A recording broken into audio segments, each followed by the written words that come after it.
읽도록 하겠습니다. 시작. 너희는 마음에 근심하지 말라. 하나님을 믿으니 또 나를 믿으라. 내 아버지 집에 거할 것이 많도다. 그렇지 않으면 너희에게 일렀으리라. 내가 너희를 위하여 거처를 예비하러 가노니 가서 너희를 위하여 거처를 예비하면 내가 다시 와서 너희를 내게로 영접하여 나 있는 곳에 너희도 있게 하리라. 아멘.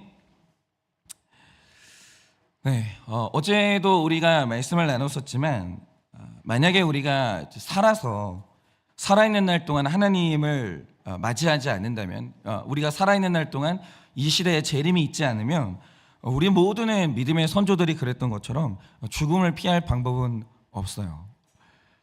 어제 말씀드렸던 것처럼 성경은 끝을 상징하고 기록된 책이에요. 모든 게 끝납니다. 젊음도 끝납니다. 고통도 끝나지만 또 우리의 좋았던 날들도 반드시 끝나요. 이 끝을 준비하지 않는 인생, 이 종결을 준비하지 않는 인생처럼 그 미련한 인생이 없다라는 거예요. 이거는 그냥 하나님께서 자연 만물을 통해서 이미 힌트를 주고 계세요. 끝이 있다라는 거죠. 성경이 진리예요.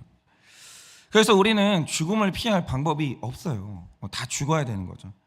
그러니까 우리의 원죄의 결론과 살아서 짓는 죄의 결론으로 우리는 이제 육체의 죽음을 경험하고 영과 육의 결합이 깨지는 고통스러운 경험을 할 수밖에 없는 거예요. 자, 그러면 이제 오늘은 그 이유예요. 중요한 건 이겁니다. 우리가 이제 육체의 죽음을 경험한 이후에 그러면 그걸로 끝이냐 이거예요. 그러니까 육체의 죽음을 맞이하는 순간 육체는 소멸로 들어갑니다.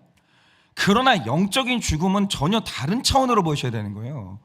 영은 소멸되지 않아요. 영은 잠들지 않아요. 영은 계속 존재하게 되는데, 영의 죽음은 뭐냐? 영은 계속해서 존재하면서 죽음을 경험하고 살아야 되는 거예요. 그럼 이 이후에, 죽은 이후에 영이 경험하게 될 게 뭐냐? 이게 너무너무 중요해지는 거예요. 그러니까 우리가 이제 끝이 아닌데, 거짓 나사로와 이 부자의 기록이라든지 아니면 고린도후서 12장 1절에서 4절이 기록한 것처럼 바울의 영이 몸을 빠져나왔어요. 그 다음에 그가 정신을 가지고 영이 모든 지각을 가지고 다 모든 걸 기억해요. 그 기억을 가지고 몸으로 다시 돌아와요. 그러니까 이 모든 구절이 말하는 게 뭐냐면 우리의 몸이 죽는다고 해서 내 영혼이 소멸하거나 잠드는 게 결단코 아니라는 거예요. 죽음 이후에 내 영이 뭘 경험하는가 굉장히 중요한 거죠. 그러니까 죽음을 통해 육체와 영의 결합이 깨진 상태에서 우리의 영은 우리의 인격과 우리의 기억을 그대로 담고 갑니다. 여전히 여러분 자신이에요.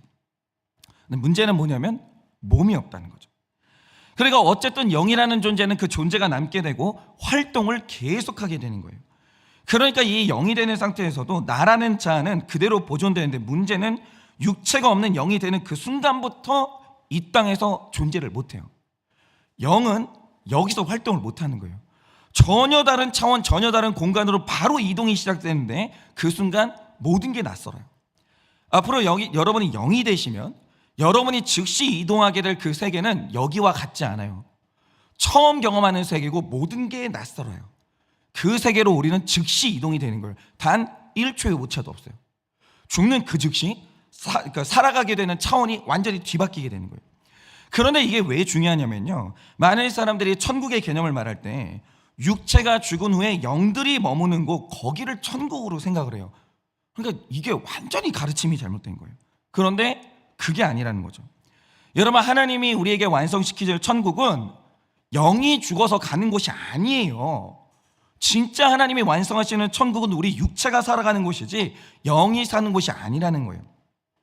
그러니까 우리의 그 영이, 죽은 영이 잠시 머무는 중간 상태의 이 미완성된 천국을 알아야 우리에게 최종적으로 임하는 새하늘과 새 땅인 하나님의 나라를 그때 온전히 이해하게 되는 거예요. 그러면서 부활의 필요성이 자연스럽게 오게 되는 거죠. 그러니까 오늘 완성된 하나님의 나라가 임하기 전에 우리의 영이 잠시 머무는 하늘나라, 그러니까 영은 온전한 상태가 아니에요. 그러니까 죽음이 나쁜 거잖아요. 죽음이 할 수 있는 최악의 일이 뭐냐? 영과 육의 결합을 깨는 거예요. 영은 온전한 상태가 아니에요. 영은 회복을 기다리는 상태인 거예요. 그러면 그 불완전한 영이 잠시 머무는 하늘나라, 다시 말해 우리 중간 상태의 천국을 한번 묵상을 해보자 이거예요. 자, 성경에서 이 천국이라는 단어를 쓸 때 여러분이 말씀의 문맥을 잘 봐야 되는 게 뭐냐면, 천국은 부활한 우리의 몸이 영원히 머무는 천국도 있지만 죽은 후에 우리 영이 잠시 머무는 중간 상태의 천국도 있어요. 그런데 성경은 이 천국이라는 언어를 쓸 때 이 상태를 구분하지를 않고 써요. 둘 다 천국이에요. 그게 맞기 때문이에요. 그래서 우리가 이제 문맥을 보면서 이거를 구분해서 볼 필요가 있는 거예요. 예를 들면 이런 겁니다. 여러분이 디모데후서 4장 18절을 보시면, 이때 바울은 감옥 안에서 내가 장차 사형당해 죽을 것을 알고 있었어요. 그런데 죽음을 앞두고, 이게 중요해요. 죽음을 앞두고 미리 삶에서 준비가 안 된 사람은 죽음 가운데서 우왕좌왕해요. 어디로 가야 될지를 몰라요. 근데 사도 바울은 사는 날 동안 내 죽음을 이미 준비하고 있었기 때문에 죽음을 앞두고 사도 바울이 아주 차분하게 내 죽음을 놓고 기도를 해요. 두 가지 소원을 말하는데, 하나는 주께서 나를 모든 악한 일에서 건지시고 라고 하는데, 여기서 건지시기를 바라는 악한 일이 뭐냐면, 내가 죽음이 너무 두려워서 하나님을 부인하는, 그 잠깐 더 살기 위해서 영원히 나를 인도하실 그 하나님을 부인하는 이 변질을 막아달라고 기도해요. 이게 최악의 악이에요. 이 일은 있으면 안 되는 거예요. 그리고 나서 두 번째 소원을 하나님께 아뢰는데, 그게 뭡니까? 그의 천국에 들어가도록 구원하시리니, 이래요. 그런데 여기에서 말하는 바울의 천국이 뭐냐? 사람의 몸이 죽은 다음에 영이 일시적으로 머무는 영들의 천국을 말하는 거예요. 그러니까 예수님이 재림하시기 전에 이미 죽은 아브라함, 이삭, 야곱, 모세, 바울, 베드로, 이런 분들이 지금 다 거기 계세요. 영들이 머물리는 그 천국에 지금 우리 조상들이 거기 있는 거예요. 우리가 성경에서 날마다 글로 배웠고 만났던 그분들이 지금 거기 계시는 거예요. 여러분, 제가 어제도 말씀드렸지만 이 영으로 인한 상태는 영과 육의 결합이 깨진 지금 불완전한 상태예요. 그러니까 사람이 회복된다라고 할 때는 영과 육의 결합이 다시 일어나야 되는 거예요. 이게 회복인 거예요. 그런데 그 전까지 육체에서 분리된 우리 영이 잠시 거기에서 머물게 되는 거예요. 그래서 현재 영으로 있는 그분들이 지금 현재 부활을 기다리면서 하늘나라, 지금 천국에 머물고 계세요. 근데 여기서의 경험이 되게 중요해요. 거기가 불완전하거든요. 그러니까 그 장소가 불완전하다는 게 아니에요. 우리가 불완전해요. 그런데 왜 거기를 천국이라고 말하냐? 이유가 있는 거예요. 일단 만약에 신자가 죽어서 영으로 낙원으로 즉시 옮겨져요. 거기서 제일 먼저 보게 되는 광경이 있어요. 성경이 그걸 기록해요. 그게 뭐냐? 모세가 이 땅 가운데서 성막을 만들었잖아요. 뭘 보고 만들었는지 아세요?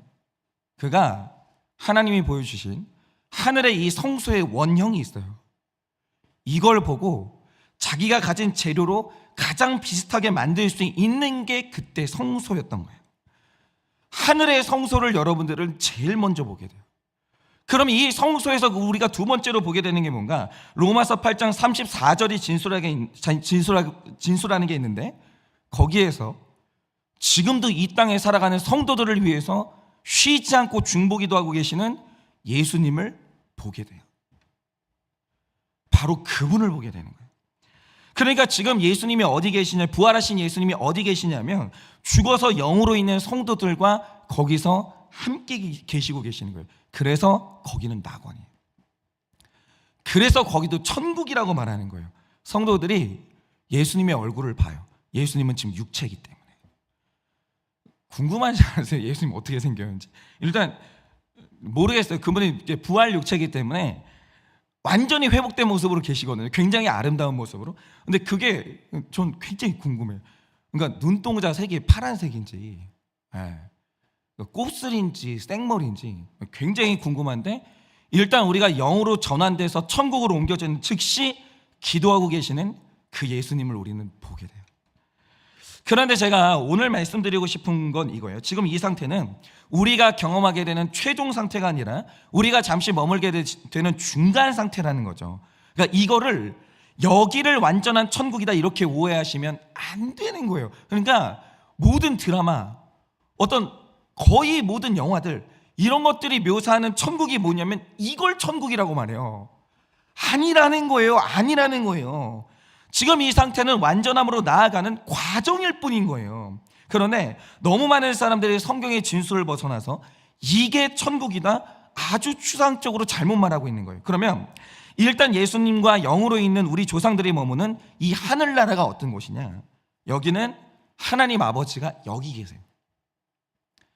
절대 꺼지지 않는 태양빛으로 여기에서 지금 하나님 아버지가 머물고 계시고 바로 여기에 천사들이 머물고 있어요. 이곳은 살아있는 사람들이나 악한 영들이 접근할 수가 없는 하늘이에요. 그러니까 성경은 세 가지 하늘을 말하는데, 첫째가 하늘에서 비가 내리는 대기를 하늘이라고 말하고, 둘째는 악한 영들이 활동하는 우주가 있어요. 거기도 하늘이라고 그래요. 이게 둘째 하늘인데, 그런데 바울이 봤던 3층 천이 뭐냐? 여기에 사탄이 존재를 못해요. 접근을 못해요.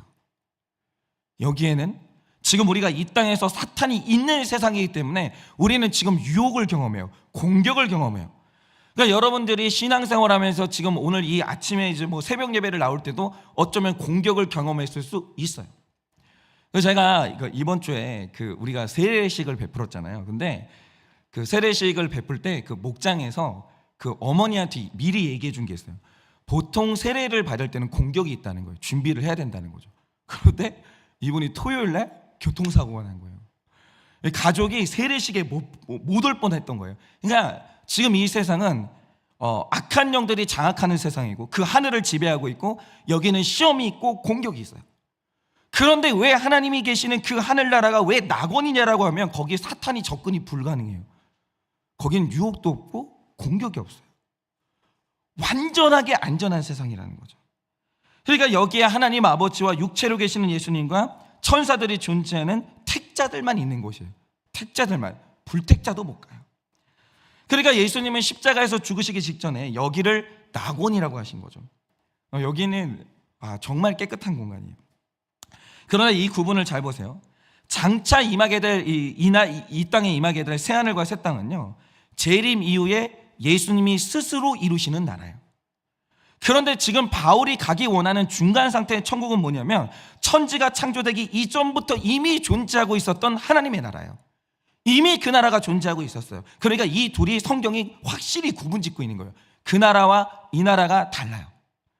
그러니까 영이 머무는 천국이 있고 부활한 우리가 살아갈 최종적인 하나님의 나라, 이렇게 성경은 두 나라를 분명히 구분짓고 있는 거예요. 그러니까 우리가 오늘 살아서 예수님을 만나지 않은 한 우리는 첫 번째로 우리의 영이 죽어서 여기를 가게 되는 거예요. 이 낙원을. 그러면 하나님이 우리의 영을 바로 이 낙원, 하나님의 나라로 인도하시게 되는데 왜 성경이 이 중간 상태를 얘기를 하는가? 그러니까 여러분, 그 성경이 모든 걸 계시하지 않아요. 그러려면 만약에 천국에서 일어나는 일, 하나님의 심중에 있는 모든 일들을 다 기록하려면 그는 기록이 끝이 없어요. 성경이 이 정도 기록만 했다는 말의 뜻이 뭐냐면 이거는 구원에 반드시 필요하기 때문이에요. 딱 이것만 기록을 한 거죠. 그런데 성경이 사람의 중간 상태를 기록했다라는 거죠. 낙원을 기록했어요. 이게 중요한 이유가 있는 거예요. 그러니까 이게 왜 중요하냐? 제가 너무 안타까운 게 뭐냐면 지금 이 기복주의로 꽉 차 있는 많은 사람들에게 하늘나라는 그 그림의 떡이에요. 전혀 소망하지 않아요.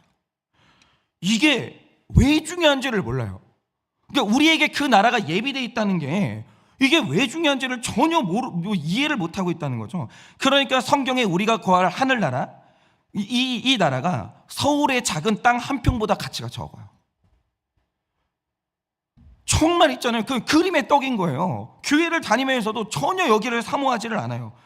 우리 민족이 전 세계에서 땅을 제일 좋아하는 민족인데 만약에 누가 나한테 서울의 땅 몇 평을 준다라고 하면 하늘나라 포기할 사람 정말 많습니다.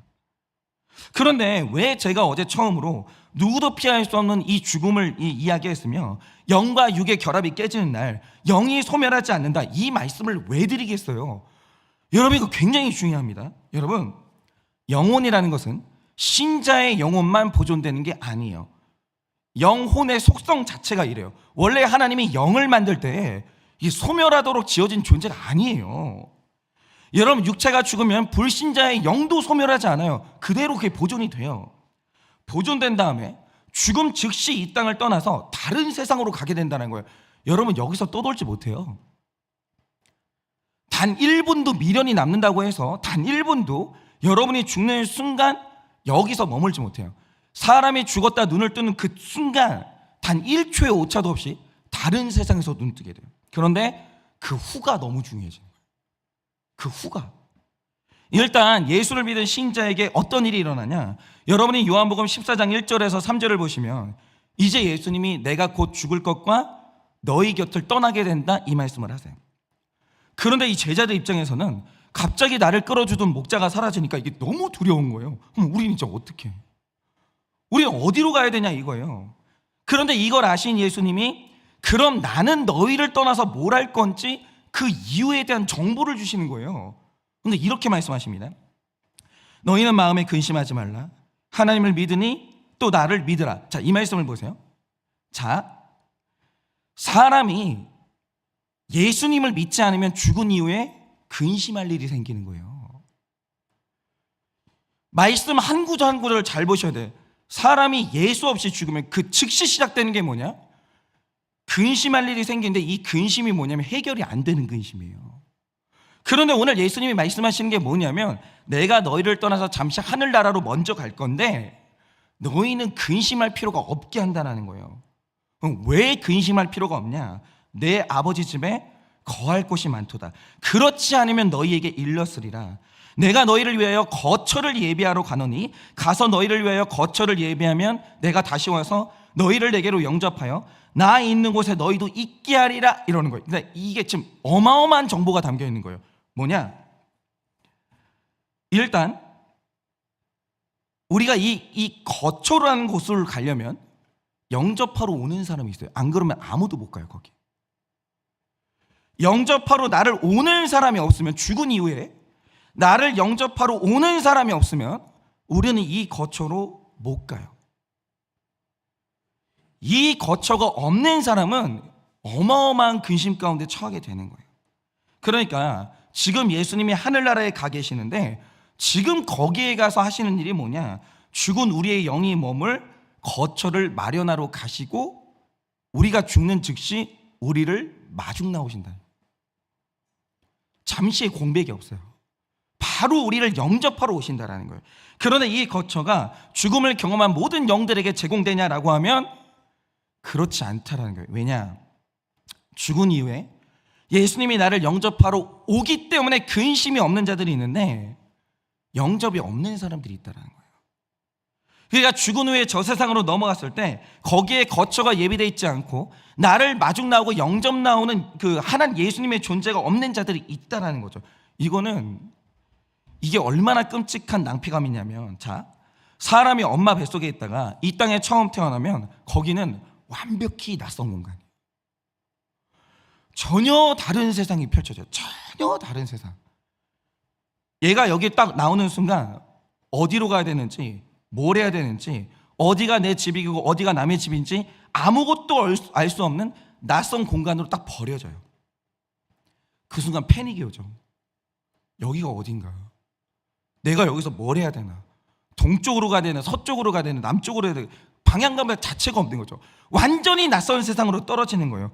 그런 존재가 놓여지는 거죠. 그런데 갑자기 그때 누가 나를 쓱 안아서 올리는 거예요.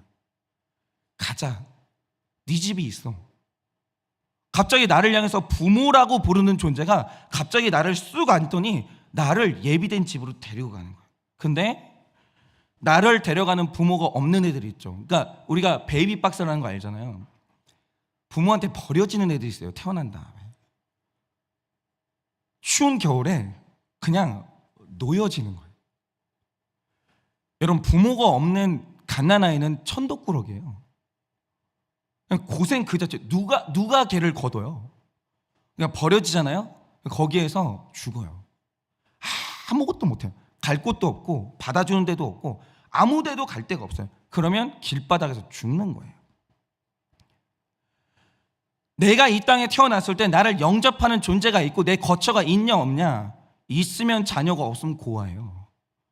자녀와 고아는 그러니까 존재 자체가 다른 거예요. 한쪽은 세상에서 제일 행복한 존재지만 한쪽은 세상에서 제일 비참한 존재가 되는 거예요. 그런데 죽은 이후에 우리 영이 그 상태가 되는 거예요. 우리가 육체의 죽음을 통과하고 나면 그 즉시 이 땅을 떠나게 돼요. 뜨는 눈을, 여러분이 죽음에서 눈을 감은 다음에 눈 뜨는 즉시 다른 세계예요. 전혀 다른 세계. 여기가 아니라니까요. 완전히 다른 세계예요. 죽어서 영이 된 존재는 단 1초도 여기에 머물지를 못해요. 그런데 우리가 죽어서 옮겨지는 그 영역은 우리가 마치 신생아가 된 것처럼 완벽하게 낯선 공간이에요. 완벽하게. 여러분이 거기서 길 찾을 수 있을 것 같으세요? 영적인 세계는 우주예요. 우리는 이 요만한 우주의 입장에서 보면 먼지 같은 지구에서도 길을 못 찾잖아요. 너무 넓어서. 거기는 우주로 나가는 거예요. 우리가 지구 밖을 탈출해요. 영적인 세계가 훨씬 넓어요. 훨씬 깊어요. 거기로 들어가게 되는 거예요. 거기서 여러분이 길을 찾아요? 어떻게 찾으실 거예요? 전혀 낯선 공간으로 간다니까. 익숙한 게 아무것도 없어요. 완전히 이질적인 세상이에요. 그런데 거기 우리가 똑 떨어지는 거예요. 그런데 거기를 딱 갔는데 아는 얼굴 보이는 거예요. 예수님 거기 계시는 거예요. 내가 약속했지? 내가 너 영접하러 나온다고 했잖아. 내가 너 영접하러 나온다고 했잖아. 아는 얼굴 보이는 거예요. 여러분 혹시 외국 처음으로 나가봤던 때 기억나세요? 제가 26, 지금도 잊지 못해요.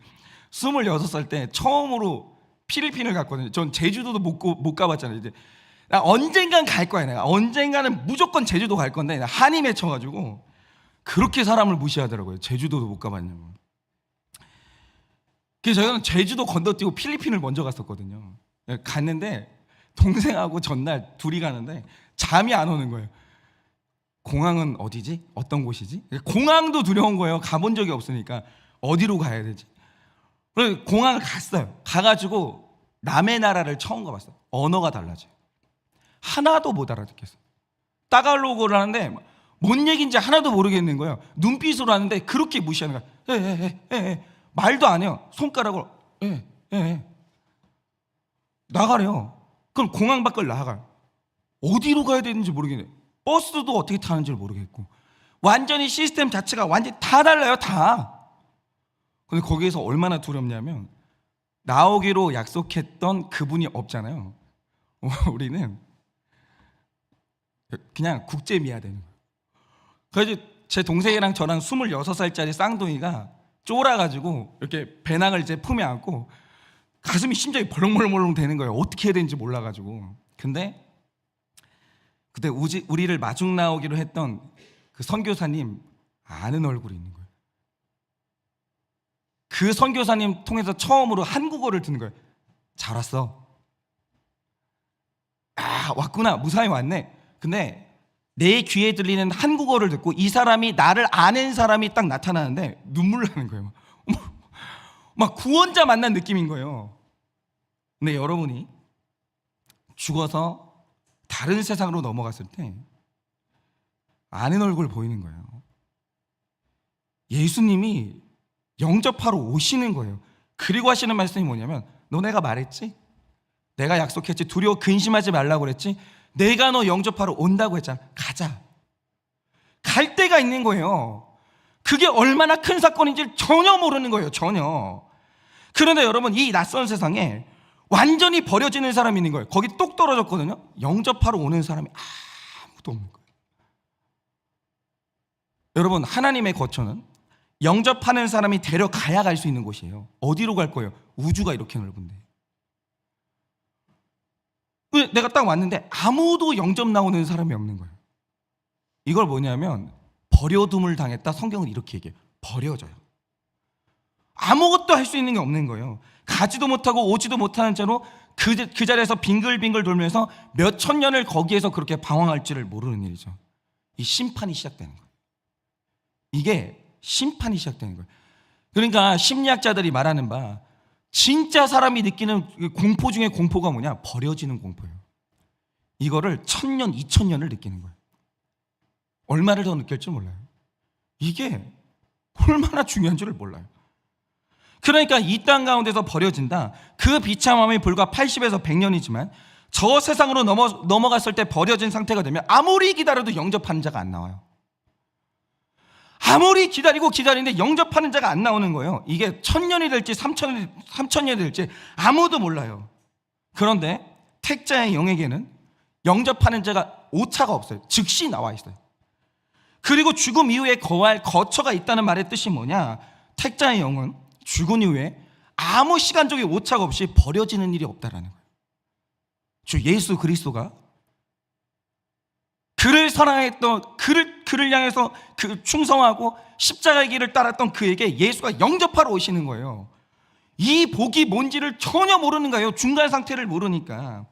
여러분, 지금 그 세계에 여러분이 거할 집이 있어요. 그러니까 안심하고 죽으셔도 돼요. 안심하고 눈 감으셔도 돼요.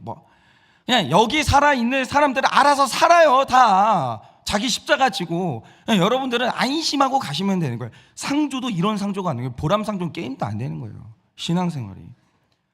예수님이 이걸 준비를 하셨다니까. 이거 준비하러 가신 거예요. 이거 준비하러. 근데 이 복을 몰라요. 중간 상태가 뭔지를 모르니까 이 복을 모르는 거예요. 그래서 택자에게 그 세상은 미지의 두려움이 아니라 낙원이라고 하신 거예요. 왜? 근심할 일이 없어요. 죽는 그 순간부터 택자는 근심할 일이 없어요.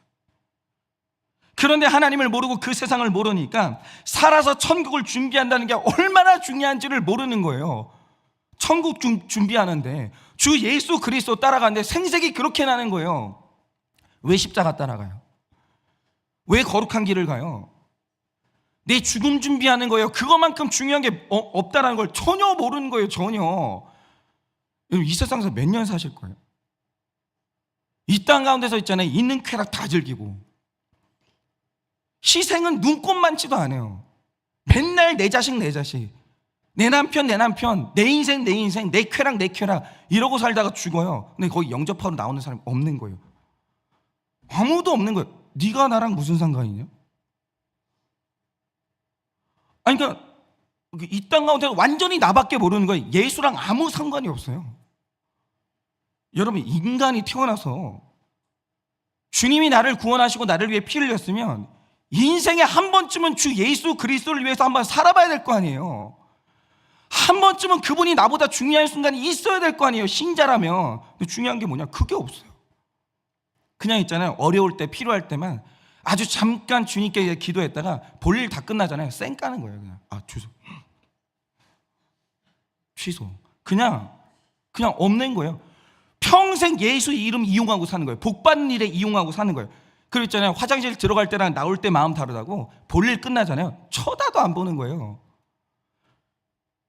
예수랑 상관없는 인생을 살잖아요. 죽은 후에 어떻게 되냐? 영접하러 나오는 예수가 없는 거예요. 그 이후부터 1000년, 2000년이 근심인 거예요. 그걸 몰라요. 그걸 몰라.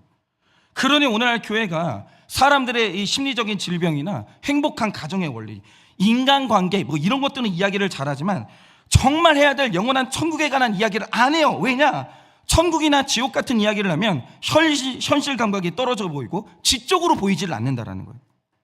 그리고 남들이 모르는 부동산 정보, 주식 정보, 교육 정보 이런 것 좀 알고 있으면 자기가 엄청 똑똑한 줄 아는 거예요. 내가 되게 앞서 나가는 사람인 줄 착각하는 거예요. 천만의 말씀. 사람 죽어요. 여러분, 사람 죽어요. 아무도 그거 피하지 못해요. 죽음 이후에 여러분들 단 1초도 여기 머물지 못해요. 여러분이 여기서 뭘 이뤘든, 여러분이 여기에서 어떤 성을 쌓았든 여기서 단 1초도 머물지 못해요. 즉시 저 세상으로 넘어가요. 거기는 우주보다 넓어요. 하나님의 나라는 커요. 깊어요. 어디로 가실 거예요? 어디로 가실 거냐고요?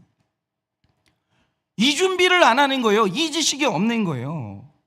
그런데 지금 우리가 죽음을 미리 준비하면서 다가올 영적인 세상을 배우지 않으면 내 영이 낯선 세상에 갔을 때 두려움에 떨면서 1000년을 근심하게 되는 거예요.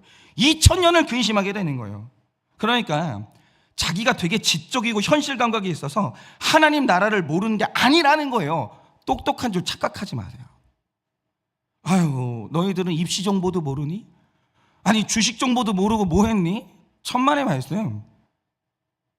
여러분, 하늘나라를 모르시면 여러분 바보 중에 바보예요. 아무 준비도 안 된 거예요. 여러분, 영적으로 죽어서 가는 그 세계에 관심이 없고 그게 얼마나 중요한지를 모르면 그거보다 미련한 게 없는 거예요. 여러분, 우리는 죽어요.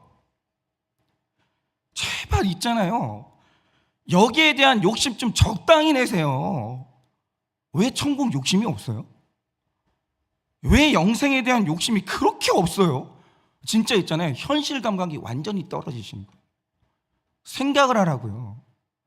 우리가 죽어서 살아갈 세계가 영원해. 여기는 80도 못 살 수도 있어요. 암 걸리면 60 이전에도 가요. 그래도 있잖아요.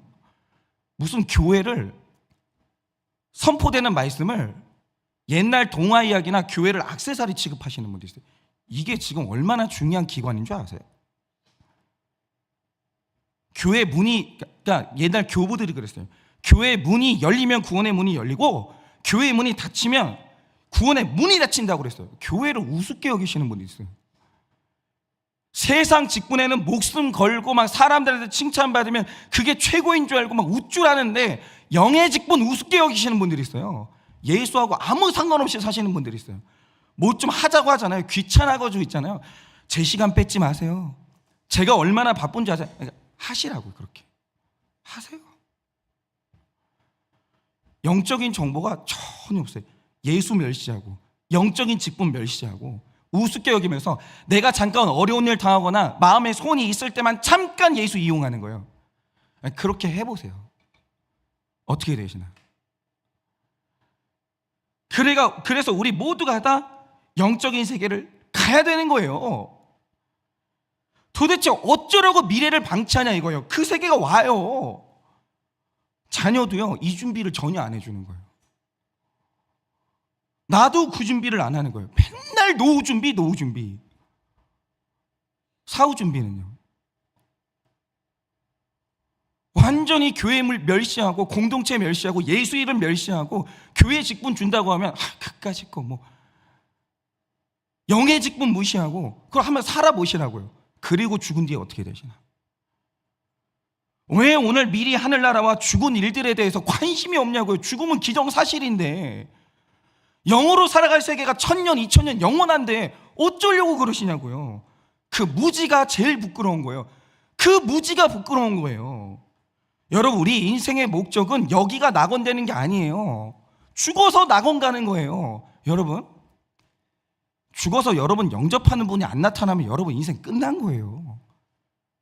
영원히 끝난 거예요. 여러분, 그것을 말하는 게 부끄러워요? 사람들이 나를 비이성적인 사람, 지적이지 않은 사람으로 볼까 봐 두려워요? 정신 차리셔야 돼요. 정신 차리셔야 돼요. 정말 완전히 세상에 물들어가지고 인본주의적이 돼가지고 하나님의 나라를 알지도 못한 채로 자기가 똑똑한 줄 아는 거예요. 그 사람이 제일 멍청한 거예요. 여러분, 지금 그 세계를 모르는 것만큼 위험한 게 없어요. 이 설교하고 있으면 또 그럴 거야. 막 정신 차려. 저 목사가 너를 지금 가스라이팅 하고 있어. 막. 그렇게 살으시라고. 방법이 없어요. 이거. 여러분, 예수님 믿으세요? 뭘 믿으세요 도대체? 여러분, 오늘 예수님이 뭐라고 하세요? 내가 잠시 너희를 떠나. 왜 떠나는 줄 알아? 내가 너희 거처를 예비하고 내가 너를 영접할 준비를 하는 거예요. 이게 안 중요하면 말씀을 안 하신다고요. 이게 제일 중요한 거예요. 우리가 죽어서 저 세상으로 넘어갔을 때 영접할 분이 나와 있어야 되는 거예요. 안 그러면 1000년, 2000년의 방황이에요. 그리고 부활하면 심판으로 곧장 들어가는 거예요. 그럼 도대체 예수 뭘 믿으세요? 그분이 나를 사랑하신다고요? 나를 이 땅에서 위로하시고 내 길을 인도하시고 힘든 일이 있을 때마다 그거 타고 넘어갈 수 있도록 힘주시고 그걸 믿으세요? 맞죠? 그런 일도 있어요.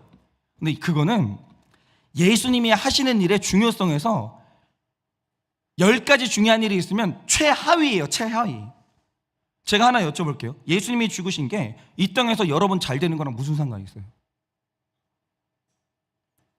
아니, 예수님이 이 땅에서 여러분들을 뭘 잘 되게 하려고 왜 죽어야 되는데요? 무슨 상관이 있냐고요?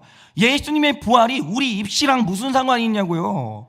이거는 죽음 이유를 상정하는 거예요. 예수님이 죽으시고 부활한 이유는 우리가 죽어서 영이 됐을 때 가야 될 거처가 있어야 되기 때문이에요. 굉장히 중요해요.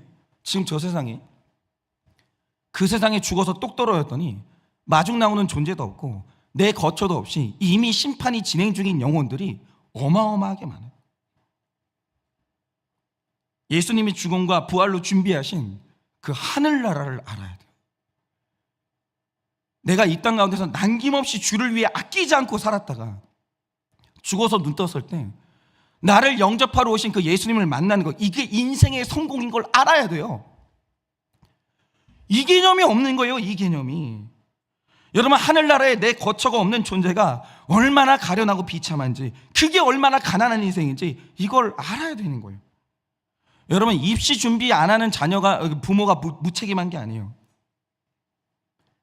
내 자녀가 하늘나라에 관심도 없고 그 존재를 믿지도 않는데 그걸 심각하게 생각하지 않는 부모님이 너무너무 무책임하신 거예요. 여러분, 소망이 뭡니까? 도대체 여러분 심중에 품고 계신 그 소망이 뭐예요? 이 땅의 소망을 품고 살아간다? 이해합니다. 필요하죠. 살아가는데 나쁜 일은 아니에요. 그러나 성경이 말하는 복스러운 소망, 이 소망의 실체는 하늘 소망이에요. 하늘 소망이에요. 이게 열리셔야 돼요. 이 세계가 열리셔야 돼요. 이 하늘 소망이 우리 마음의 중심이 돼야 돼요. 하늘나라 내 집에 가는 것이 내 소망이라고 자신 있게 말할 수 있어야 돼요. 근데 말을 안 해요. 말을 안 해요. 왜 말을 안 하냐? 실제로 중요하지 않아요. 어떻게 하면 조금 더 비싼 집으로 옮겨갈까? 어떻게 하면 조금 더 서울의 중심 축으로 내가 진입을 할까? 죽는 날까지 그거 고민해요. 죽을 때 되잖아요. 이거 어떻게 하면 내가 상속세 덜 내고 애들한테 이거 물려주고 떠날까? 이 걱정만 하는 거예요. 그게 인생이에요. 여러분, 그게 인생이에요. 여러분, 진짜 현명한 게 뭐냐면 우리는 가야 될 나라가 있어요. 우리는 예비된 거처가 있는 사람들이라고요. 거기를 가기 위해서 이 땅에 대한 욕심과 미련을 하나하나 내려놓고 떠나는 연습을 하는 거예요. 그게 거룩이에요. 여러분, 사람이 신앙생활이 깊어지고 나이가 들어가면 들어갈수록 가벼워져야 돼요. 욕심도 가벼워져야 되고 몸도 가벼워져야 되고 사실은 주머니도 가벼워져야 되고 가벼워져야 되죠. 근데 점점 무거워지시는 분이 있어요.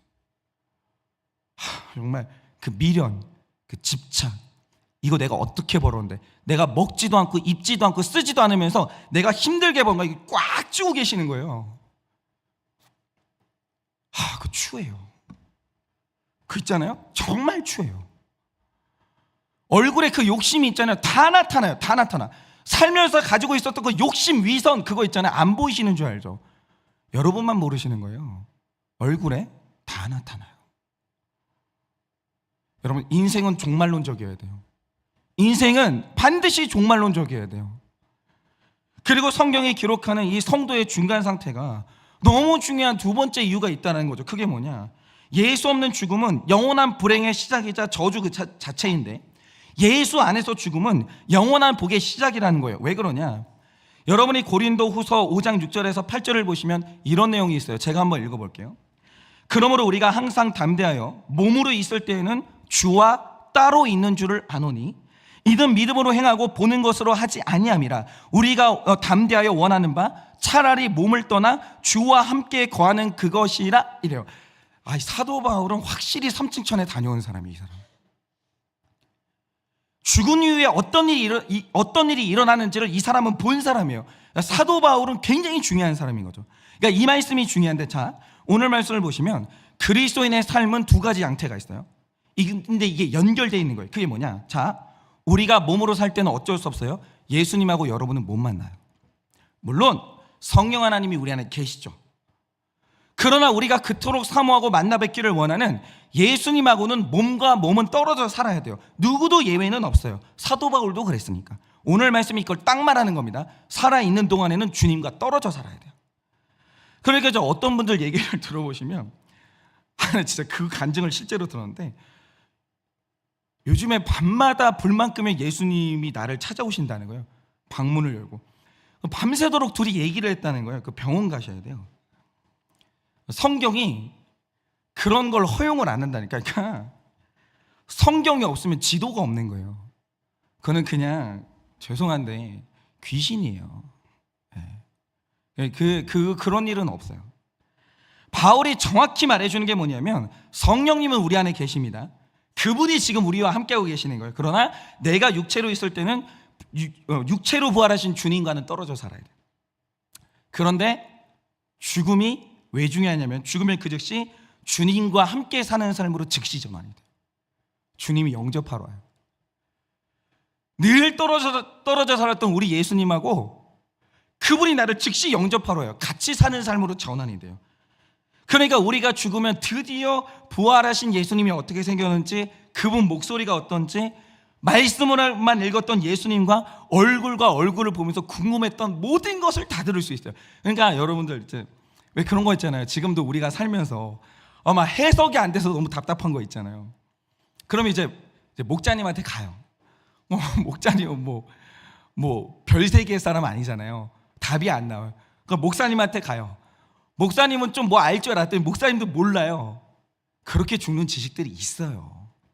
평생 모르는 게 있어요. 근데 예수님을 만나잖아요. 그분이 다 얘기해 주시는 거예요. 왜 그랬냐 하면, 그 의미가 뭐냐 하면, 내가 너한테 그때 왜 그랬냐 하면 예수님하고 대화하게 돼요. 근데 이게 지금 연속적인 개념이에요. 몸으로 살 때는 주님과 떨어져 살아야 되는데 죽으면 그 즉시 주님과 함께 사는 삶으로 전환이 돼요. 그런데 이 두 삶이 겹칠 수는 없어요. 그러므로 오늘 믿어서 영생을 얻은 성도에게 몸의 죽음은 주님과 함께 사는 삶의 시작이에요. 사도 바울이 이 죽음의 개념을 바꿔버린 거예요. 성경이 말하는 중간 상태는 이걸 말해주고 싶은 거예요. 너의 죽음은, 신자로 살았던, 거룩하게 살았던 너의 죽음은 주님과 함께 사는 삶의 시작이야. 그러므로 이 땅에서 예수 믿는 게 제일 좋은 거예요. 주를 위해 사는 게 제일 보람된 일이에요. 주를 믿고 따라가는 게 제일 좋은 일이에요. 제가 마지막으로 너무 은혜를 받아서 오늘 마지막으로 이 드라마 얘기 한 번만 더 하고 끝낼게요. 폭삭수가스다 얘기할 거예요. 그러니까 이 드라마를 보면 이게 지금 좀 오늘이 끝이에요. 주인공이 애순이잖아요. 지금 뭐 요즘 막 우리 교회를 보면 이제 양관식 라인들 그런 분들이 있잖아요. 뭐 최국진 장로님, 뭐 박가운 집사, 이쪽이 양관식 라인이거든요. 뭐 학시 라인, 뭐 이런 분들가 있는데, 주인공 이제 이름이 이제 애순인데, 이 아이는 사연이 복잡해요. 어린 시절 어느 날 아빠가 돌아가셨죠. 그러자 어머니가 살기 위해서 재혼을 해요. 그래서 이제 애순이에게는 성이 다른 새아빠와 두 동생이 생기는 거죠. 그런데 이 상태에서 나와 피가 섞여 있는 유일한 사람이 누구냐, 이 땅에서 엄마예요. 엄마 하나밖에 없어요. 그래서 얘가, 엄마가 이제 먹고 살으라고 큰 집을 보내거든요. 거기 안 있어요. 자꾸 엄마한테 찾아와요. 이 땅에서 나와 피가 섞인 혈육이 한 명밖에 없으니까 엄마 그러면서 엄마 집으로 계속 와요. 먹을 게 없는데도 와요. 근데 그 엄마가 죽어버린 거예요. 그러니까 원래 같으면 새아빠한테 버려질 텐데, 새아빠가 같이 사는 조건으로 하나 걸죠. 그게 뭐냐면, 네가 어린 두 동생을 길러주면 그 조건이면 우리랑 같이 살 수 있어, 이러는 거예요. 그런데 문제는 그 새아빠가 또다시 재혼하게 되면서 이제는 그 집에서도 있을 수가 없게 된 거예요. 얘가 죽을 수는 없으니까 죽은 아버지의 친척집에 갔더니 돈이 없다는 이유로 애순이를 못 키우겠다는 거예요. 그리고 하는 게 뭐냐면 기숙사 공장을 가라는 거예요. 근데 가면 돈을 띄어서 집으로 보내라는 거예요. 얘 인생이 엄마가 죽는 그 순간부터 서러움이 계속 밀려요. 다 거절당해. 우리 집도 안 돼, 우리 집도 안 돼, 우리 집도 안 돼. 그러니까 여러분, 고아가 이렇게 서러운 거예요. 아이가 예쁘다는 것은 거짓말이에요. 그거는 얘를 키워줄 부모가 있으니까 나는 수고 안 해도 되잖아요. 내가 수고 안 해도 되는 애는 예뻐요. 근데 이 애를 내가 길러야 된다? 그때부터 이렇게 혐오스러운 존재가 없어요. 부모 없는 애는요, 밥만 축내요. 그러니까 돈이 무한정 들어가요. 쓸모 자체가 없어요. 심부름 하나를 못해요.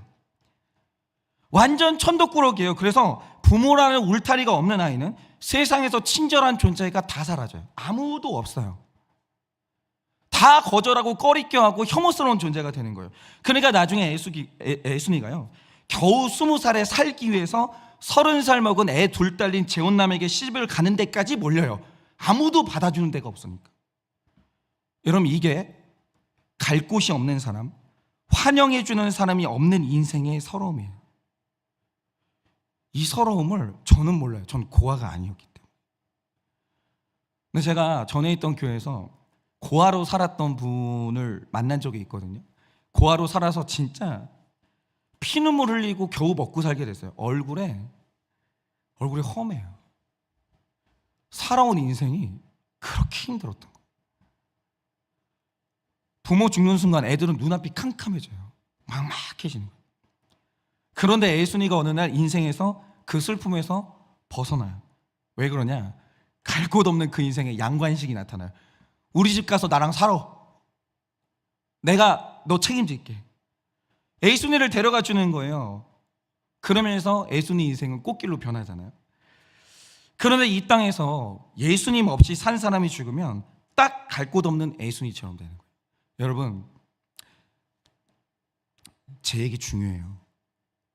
목사 무시하시면 안 돼요. 정말. 제발 제 얘기 들어주세요. 예수님은 안 속아요. 여러분이 예수님 이용하는지, 예수님이 사랑하는지, 예수님이 중요한지 그런 척을 하는지, 여러분 예수님은 안 속아요. 여러분 교회 중요하세요? 영의 직분 중요하세요? 제가 지금 여러분들을 우리 교회 써먹으려고 이 얘기를 드린다고 생각하시면 여러분 정말 꼬이신 거예요. 제가 성경을 한 달 동안 공부해가지고 이렇게까지 설명을 드리는데도 아직도 저 목사가 나를 설득해서 나를 자기 꿈에 이용하려고 하는구나 이렇게 생각하시면 저는 그때는 답이 없어요. 호소를 드리는 거예요. 인생의 방향을 빨리 바꾸셔야 돼요. 인생의 목적을 제발 바꾸세요. 제발. 여러분 이 땅에서 내 아버지 되신 하나님을 만나 어느 날 오게 되는 죽음을 통과하게 되면 여러분은 죽어서 갈 곳 없는 고아가 아니에요. 이 땅에서 내가 사랑했던 하나님 아버지를 만나는 사람은 죽은 후에 우리가 거하게 될 집을 마련하시고 지금도 우리가 천국에 오기를 지금도 애타게 기다려요.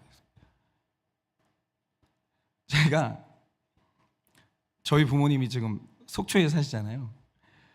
속초에 사시는 저희 부모님한테 제일 좋은 날이 언제인 줄 알아요? 저는 제가 가는 날이에요. 저희 어머니 목소리가 달라요. 제가 이제 가고 있잖아요. 30분마다 한 번씩 전화해요. 언제 오니? 어디니?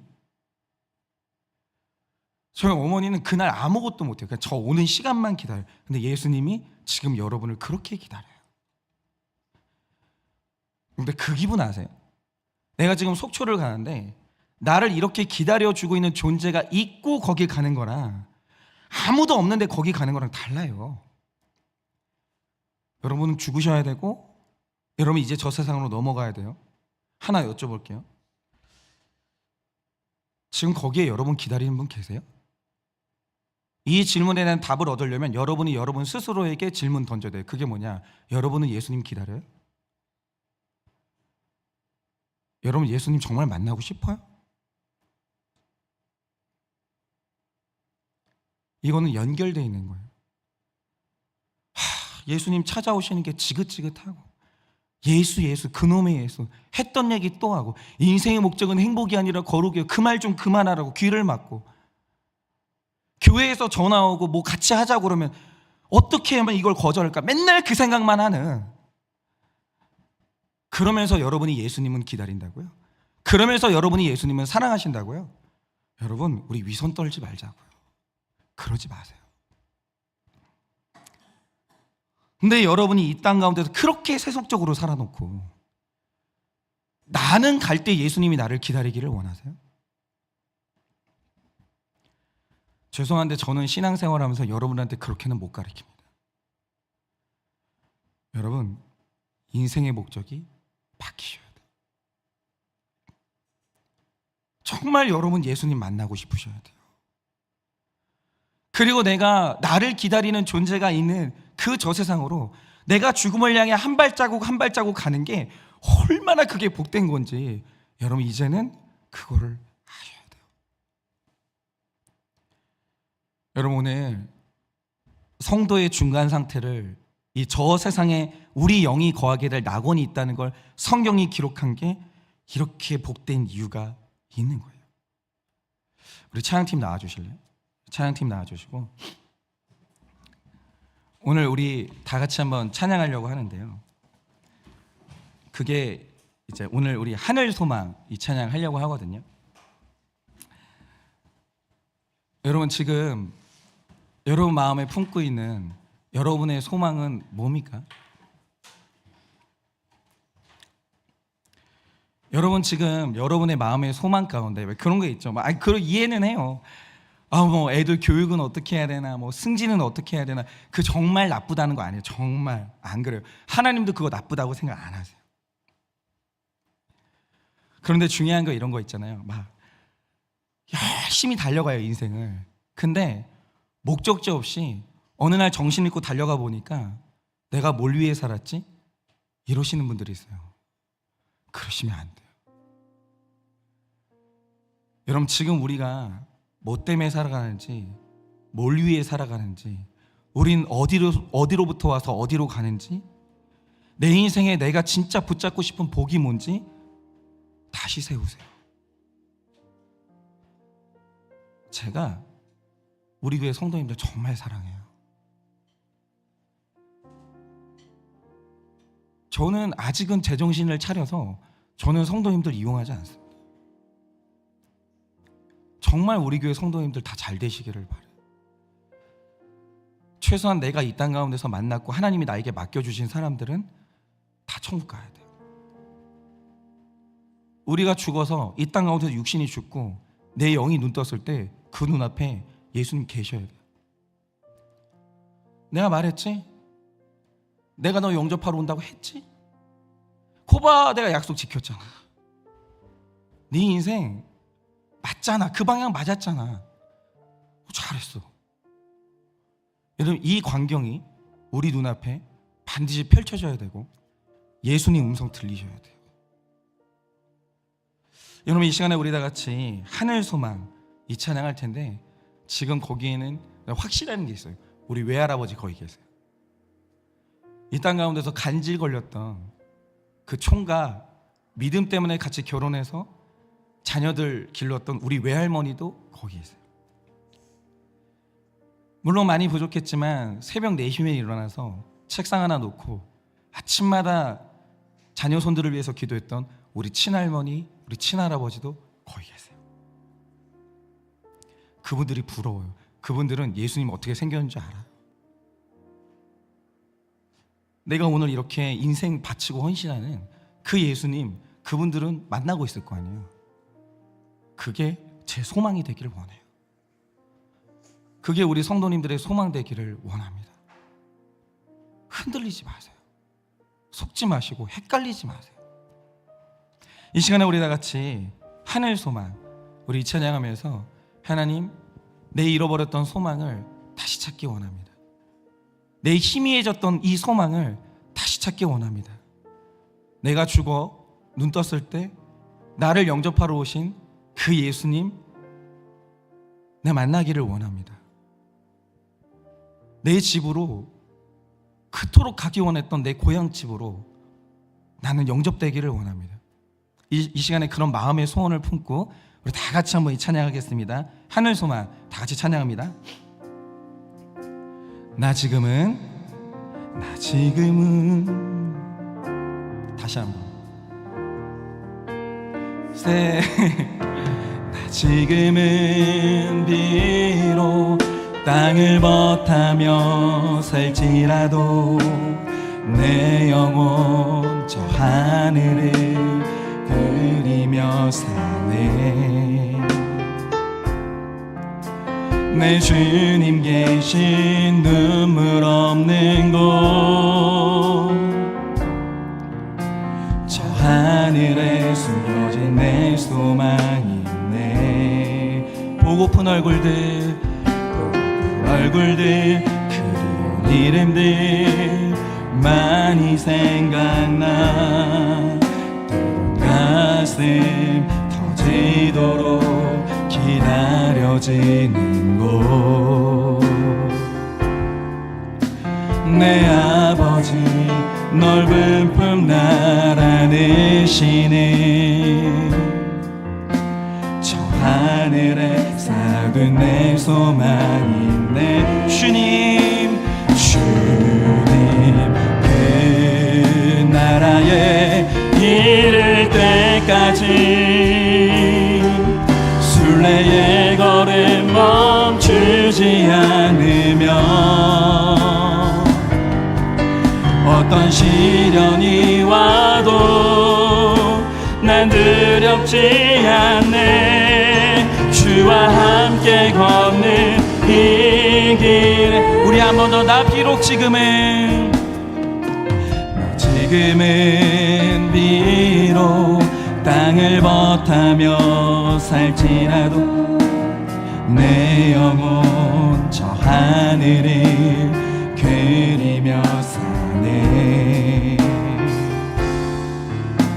내 주님 계신 눈물 없는 곳 저 하늘에 숨겨둔 내 소망이네. 보고픈 얼굴들 그리운 이름들 많이 생각나. 때론 가슴 터지도록 기다려지는 곳. 내 아버지 넓은 품 나라느시는 저 하늘에 쏟은 내 소망이 주님 그 나라에 이를 때까지 순례의 걸음 멈추지 않으면 어떤 시련이 와도 난 두렵지 않네. 주와 함께 걷는 이 주님 그 나라에 이를 때까지 주님 그 나라에 이를 때까지 순례의 걸음 멈추지 않으면 어떤 시련이 와도 난 두렵지 않네. 주와 함께 걷는 이 우리 한 번 더 주님 그 나라에 이를 때까지 주님 그 나라에 이를 때까지 순례의 걸음 멈추지 않으면 어떤 시련이 와도 난 두렵지 않네. 주와 함께 걷는 이 길에 여러분 이 시간 우리 다 같이 한번 기도할 때 회개합시다. 하나님 또 이 땅에서 십자가 지는 게 너무 힘들어서 거룩하게 사는 게 너무 힘들어서 주님 제가 또 십자가 버리고 싶었습니다. 이 거룩한 삶을 사는 길에서 주님 또 벗어나고 싶었습니다. 주님 내가 또 다 천국 가야 되는 사람인데 이 땅 욕심이 많아져서 또다시 천국을 잃어버리고 내 인생의 소망이 무엇인지 다시 잃어버렸습니다. 주님 내 소망 다시 찾기 원합니다. 내 고향집에 대한 소망, 지금도 내가 오는 그날만 기다리고 계시는 사랑하는 나의 예수님, 내가 이 땅에서 살아가는 인생의 목적이 뭔지 주님 다시 찾기를 원하오니 나의 모든 욕심과 내려놓지 못하는 모든 욕심들을 내려놓게 하여 주시고 다시 주님 나라를 향해서 다시 한번 신발끈 고쳐매고 사명의 길 거룩의 길 걸어갈 수 있도록 해달라고 이 시간에 우리 다 같이 한번 그렇게 기도하도록 하겠습니다. 기도하겠습니다. 살아계신 하나님 아버지, 이 시간에 하나님 아버지 앞에 온전히 기도합니다. 하나님 아버지 나의 소망 하나님 아버지 이 땅 가운데 태어났던 나의 소망, 하나님 아버지 나의 하나님의 나라와 사랑하는 나의 예수님을 만나는 그날을 다시 한번 꿈꾸며 하나님 내가 이 시간을 출발했었습니다. 하나님 내가 천국 가는 그날을 꿈꾸며 사랑하는 나의 예수님을 만나기를 기대하며 오늘도 하나님 아버지 그렇게 나아갔던 우리 인생이 있었습니다. 그런데 하나님 아버지 내가 또다시 잃어버리고 하나님 아버지 내가 또다시 그 소망을 잃어버렸습니다. 이 땅 가운데 욕심 때문에, 이 땅 가운데 나의 편안함 때문에, 이 땅 가운데서 잘 살고자 하는 나의 욕심 때문에, 하나님 아버지 이 땅 가운데 경쟁심 때문에 하나님 아버지 내가 또다시 나의 소망을 잃어버렸습니다. 하나님 아버지 이 세상이 더 중요해졌습니다. 하나님 이 세상 사람의 인정과 하나님의 하나라도 갖는 것들, 하나라도 하나님의 이기는 것들, 여기에 다시 한번 매몰돼서 하나님 아버지 내가 또다시 하나님 아버지 가운데 멀어지며 거룩한 길에서 이탈하며 다시 한번 하늘의 소망을 잃어버렸습니다. 하나님 아버지 만나고 싶습니다. 예수님 만나고 싶습니다. 예수님 만나기를 원합니다. 내가 죽었을 때, 내가 죽어 다시 한번 그 땅에서, 그 세상에서 눈 떴을 때 나를 영접하시고 나를 기다리시는 그 예수님을 만나기를 원하오니, 살아계신 하나님 아버지 다시 한번 나의 가운데 하늘의 소망을 다시 한번 심어주시옵소서. 내가 이 땅 가운데 죽어 다시 주님을 만나는 그날을 하나님 아버지가 다시 한번 내 삶 가운데 다시 한번 소망을 심어주시기를 원합니다. 사랑하는 나의 예수님 만나고 싶습니다. 사랑하는 나의 예수님 만나고 싶습니다. 나의 어머니가 만날 것이고 나의 아버지가 만날 것이고, 하나님 아버지 나의 할아버지들을 영접하셨던 베드로를 영접하셨고, 사도 바울을 영접하셨고, 아브라함을 영접하셨고, 야곱을 영접하셨던 나의 하나님께서 나도 영접하시기를 간절히 소원합니다. 하나님 아버지 이 땅 가운데 소원을 제발 내려놓게 하여 주시옵소서. 이 땅이 나의 소망이 아닙니다. 이 땅은 사명입니다. 이 땅은 사명입니다. 이 땅이 소망이 아닙니다. 이 땅이 우리의 소망이 아닙니다. 하나님 이 땅에 대한 욕심을 내려놓게 하여 주시옵소서. 내가 저 천국에 대한 욕심이 있게 하여 주시옵소서. 저 천국에 대한 소망이 있게 하여 주옵소서.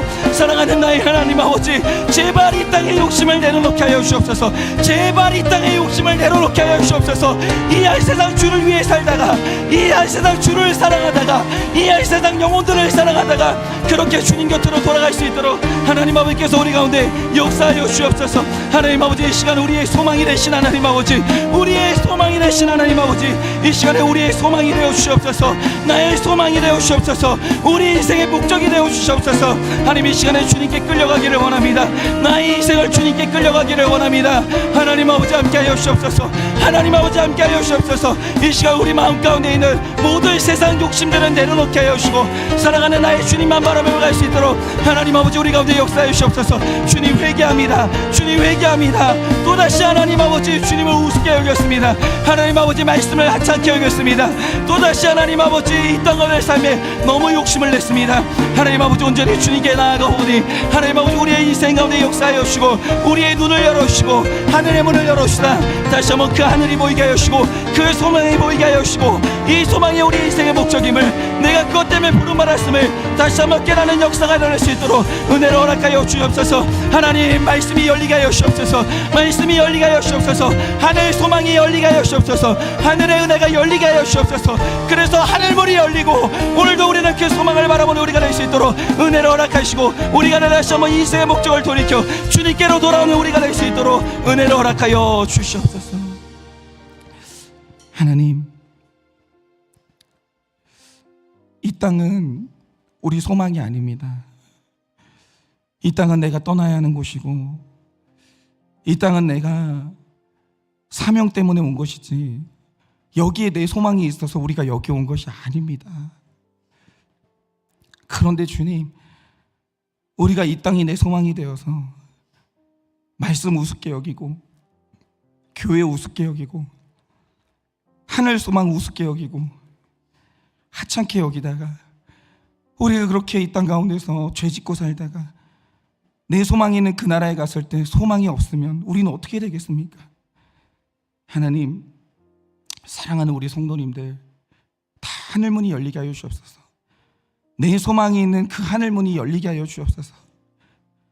나 사랑하시는 예수님과 나를 위해 예비된 그 집이 이제 좀 보이게 하여 주시옵소서.